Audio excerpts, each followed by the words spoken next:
So here's a small thing you can do to be more consistent in moving towards your goals each month. And it's how you can get your brain working for you, not against you. I like to call this the do nothing principle.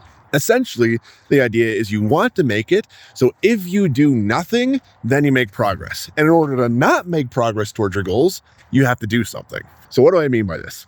Well, a great example is organ donors. In countries where you have to opt in to being an organ donor, you have to do something, make the decision, about 30% of the population is organ donors. However, in countries where you have to opt out, where you have to decide not to be an organ donor, about 80% of the population are organ donors. Now, is this because the people in these countries are just more generous? No, it's because the default option where they don't have to make a decision is to be an organ donor. Whereas the default option in opt-in countries is to not be. So how do you apply this to your finances?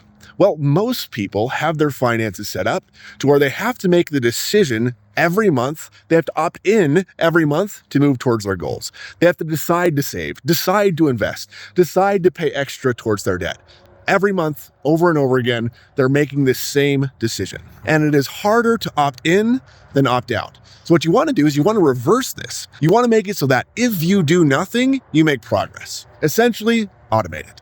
Automate your saving, your investing, your debt payments. Automate them so that if you don't want to contribute this month or you don't want to save, that you have to then go in and do something. You have to manually go in and cancel the transfer or the payment or whatever. But what you're doing is you're using your brain's tendency to not want to make decisions, or under stress, the tendency to lock up and just analysis paralysis and not decide.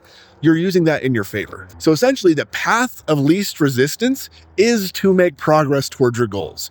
And in order to not make progress, then you have to put in the work. Then you have to make the decision. It's a small thing, but your brain and your future self will thank you for it.